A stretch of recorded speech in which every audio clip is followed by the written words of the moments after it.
Good evening, and welcome to Mike Verba's rock concert.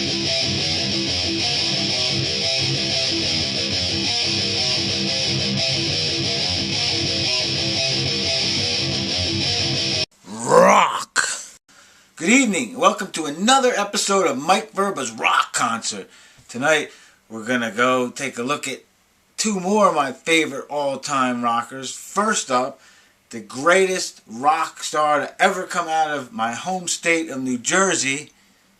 Not Bruce Springsteen, not Bon Jovi, not Sebastian Bach. Bobby Blitz Ellsworth, the greatest rocker to ever come out of New Jersey. Overkill! Bobby Blitz Ellsworth and Dee Dee Verney have been rocking and stomping around Jersey for over 30 years. But it wasn't until the end of the 90s that I first saw them live at my favorite venue of all time here in Jersey, the legendary Birch Hill nightclub.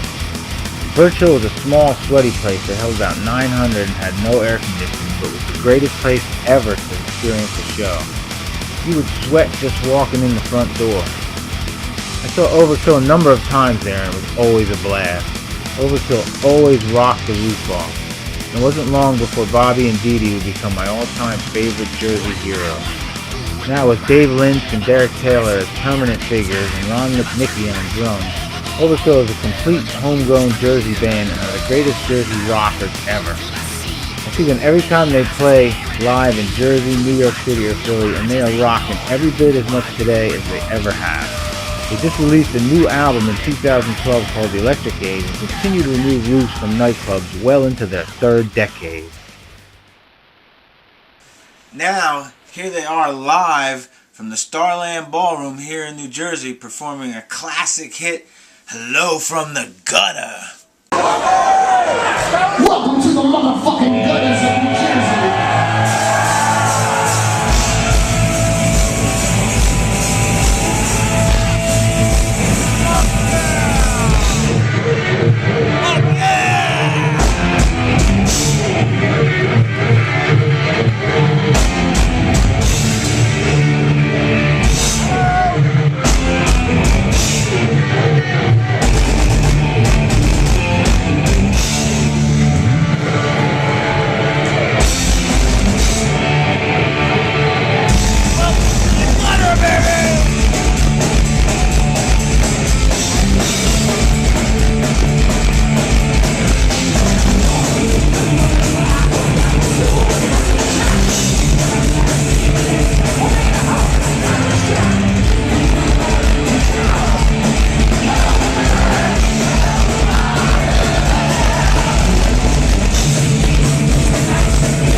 travel back to the 80s, even farther back to the 70s and my high school days.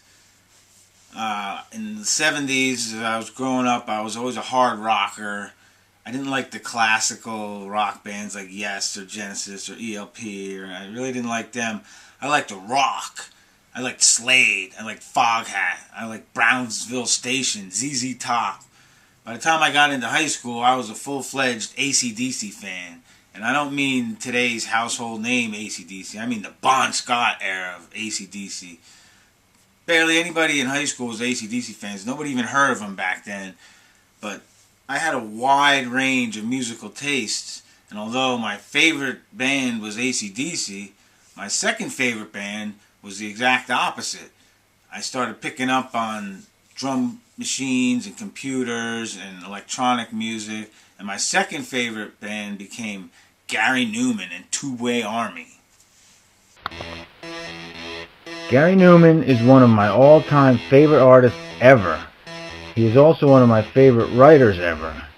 His music and lyrics have forever influenced me on a personal level that I can't say I've experienced with any other artist. His live performances that I've witnessed are all etched in my mind and will never be forgotten. The electronic side to my musical taste is all derived from pioneers such as him, and the 80s would not have been the same without groundbreaking music like Cars and Our Friends Electric. Me I Disconnect From You, to me, is the best written electronic song I've ever experienced from an album that is probably the biggest musical influence of my life, Replicas.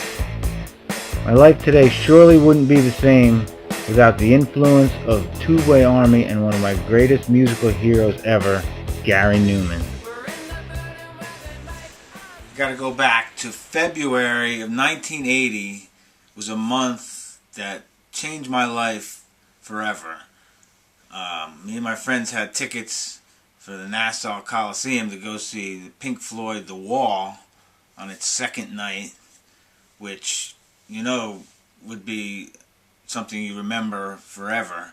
But the night before The Wall at Nassau Coliseum, me and another friend who was also going to the Pink Floyd show, we also had tickets for the Palladium in New York City, which is a place that is was amazing to see a show. The Palladium was the first concert I ever went to, was Rush and Stars at the Palladium. I saw AC/DC open up for UFO at the Palladium, which was amazing. And we had tickets to the Palladium the night before the Wall show to see Nash the Slash and Gary Numan.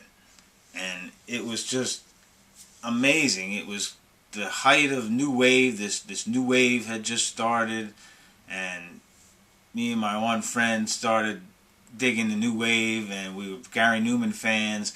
And we went to the Palladium, and Nash the Slash was a one-man band that had rhythm machines all around him, and he played electric violins and mandolins and had all kinds of psychedelics, and it was just amazing. You know, it was just electronic music had just started coming into its own. The New Wave, you know, and the 80s were coming, and Gary Numan had just released The Pleasure Principle, so Cars wasn't a big hit yet, but you know, me and my friend always listened to you know, Our Friends Electric and Down in the Park, and we were Gary Numan fans, so we were just as excited to see this as The Wall.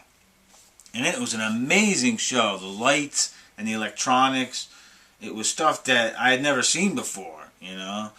So the day after the two shows, I remembered more about the Gary Numan show than the Pink Floyd show. And I wasn't a big Pink Floyd fan, but I liked The Wall, and that was just unbelievably amazing performance. But I remembered Billy Currie on the electric violin doing Bombers, and I remembered Gary Numan's light show to be even better than Pink Floyd's, and it influenced me that week in February 1980, influenced my whole musical taste in my, you know, to what I like now. I wouldn't be into electronic music the way I am now if it wasn't for Gary Numan.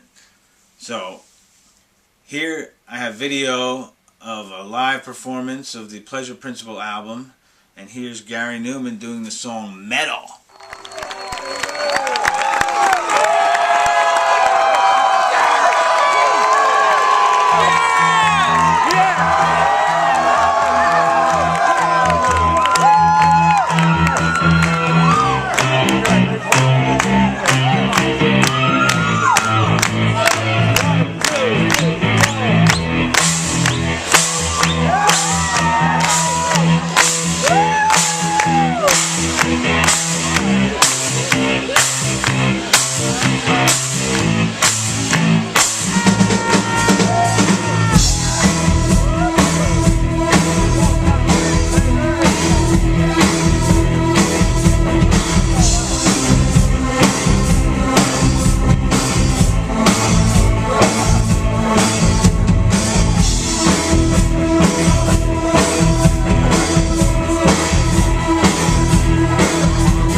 For this episode of Mike Verba's Rock Concert, but I'm sure to see you again on the next one. Rock!